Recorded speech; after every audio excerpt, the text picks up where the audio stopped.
pessoal, eu sou a Vanessa Santos, assessora de Gestão e Desempenho do Bernoulli Sistema de Ensino, e eu vim aqui ajudar você a entender um pouquinho sobre a metodologia de correção de provas do Enem, a teoria de resposta ao item, TRI, porque você já sabe, né? Quem sabe a regra do jogo joga melhor. Solta a vinheta!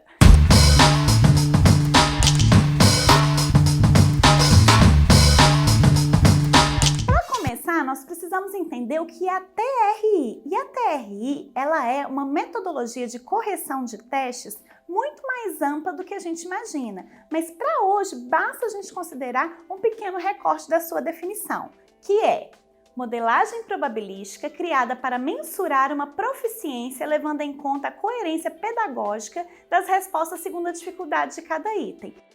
Ai, Vanessa, eu não entendi nada. Calma que eu vou explicar. E eu vou começar explicando para você o que é proficiência. Essa palavrinha tá na moda, né? Proficiência. Proficiência é o conhecimento que você tem em uma determinada área. E a TRI, ela vem para mensurar, para medir esse seu conhecimento, de acordo com as questões que você acertou e errou e o grau de dificuldade de cada uma delas. Existe uma outra teoria que também mede o conhecimento, e essa teoria é chamada de teoria clássica, e é geralmente a teoria que a gente utiliza dentro de sala de aula. Tá, mas o que a clássica faz diferente da TRI? Na clássica, o que importa é só a quantidade de acertos e erros que você teve em uma prova.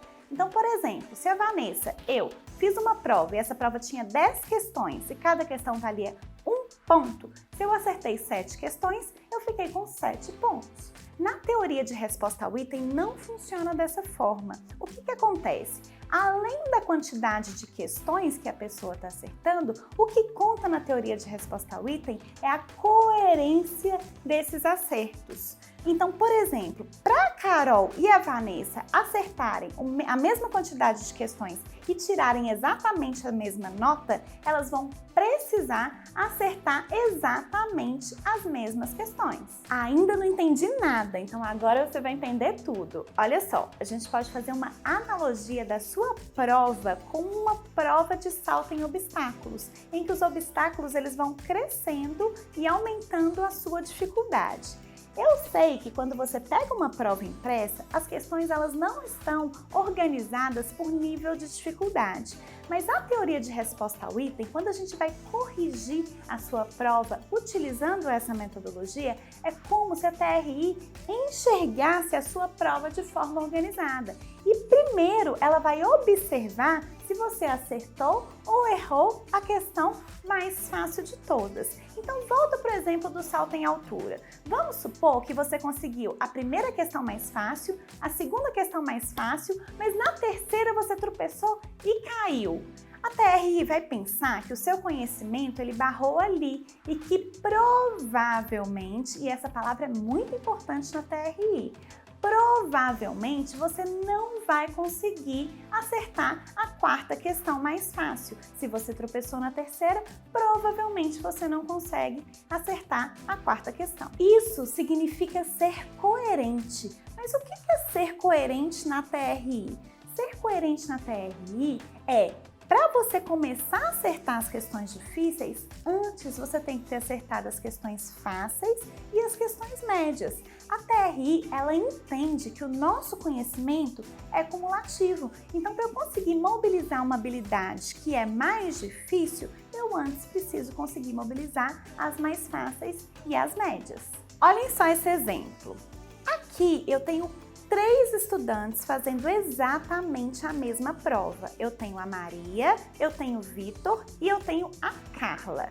A Maria, o Vitor e a Carla acertaram exatamente 15 questões. Se a gente fosse corrigir essa prova pela teoria clássica, a nota dos 3 seria a mesma.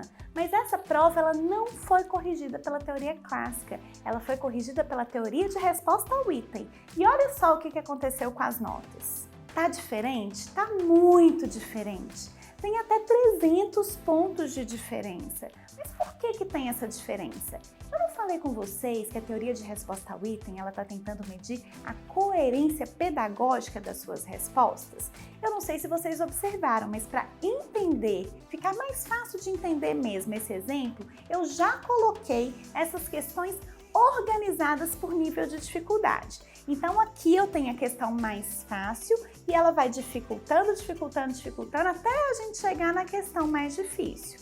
Se vocês conseguirem observar, o caso da Maria foi o caso mais coerente. Por quê? A Maria acertou as questões fáceis, acertou as questões médias e quando chegou mais ou menos aqui, parece que o conhecimento da Maria barrou. Então parece que o conhecimento da Maria está mais ou menos aqui. A Maria teve o que a gente chama de coerência máxima com 15 acertos. Nessa prova específica, com 15 acertos não tinha como tirar uma nota maior do que a da Maria. Mas vamos lá para o caso do Vitor, por exemplo. O Vitor, ele também teve 15 acertos. Mas olha só o que o doidão do Vitor fez. O Vitor errou todas as questões fáceis, errou as questões médias e só começou a acertar quando começou a dificultar. A TRI vai chegar para o Vitor e falar assim: Vitor, meu filho, você colou tudo. Ou então, Vitor, você chutou tudo. E o que ela vai fazer? Ela vai penalizar o Vitor. Então, por isso que a nota do Vitor ficou tão mais baixa que a nota da Maria, ainda com 15 acertos. Mas o caso da Maria e o caso do Vitor são muito difíceis de acontecer na vida real. Geralmente o que acontece é o caso da Carla. Vamos entender o caso dela. Ela acertou a primeira mais fácil, a segunda, a terceira, chegou na quarta, ela tropeçou e caiu. Eu não falei com vocês que a TRI está medindo a coerência pedagógica das respostas da Carla? O que eu não falei ainda é que ela está calculando a probabilidade que cada estudante, cada participante dessa prova tem de acertar uma única questão. Então, por exemplo, a Maria, o Vitor e a Carla estão respondendo a mesma questão, mas cada um deles tem uma probabilidade diferente de acertar aquela questão. Então, vamos pensar nessa primeira questão aqui. Vamos supor que a Carla tem uma probabilidade, uma chance de acertar essa questão de 99%. E ela acertou. Quando chegou na carta...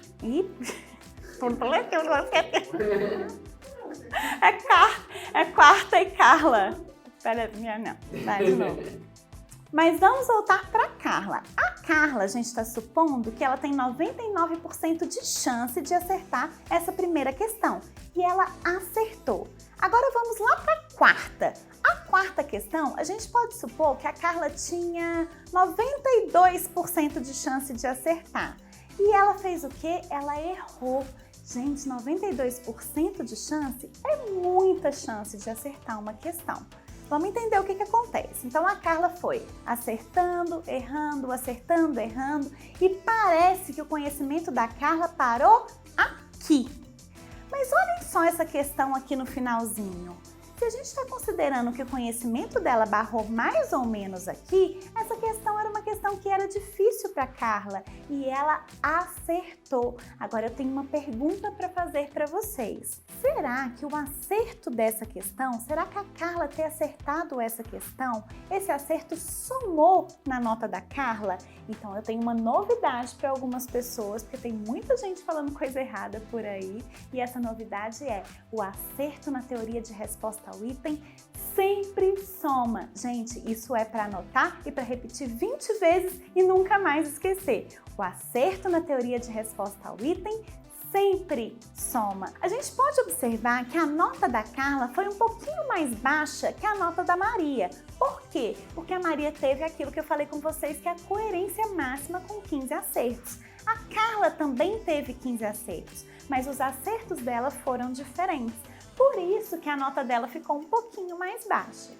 Viram só como o desempenho de cada pessoa pode variar de acordo com a sua coerência pedagógica? No próximo vídeo da nossa série Desvendando a TRI, eu vou explicar um pouquinho das estratégias para se resolver uma prova corrigida pela TRI. Espero vocês lá!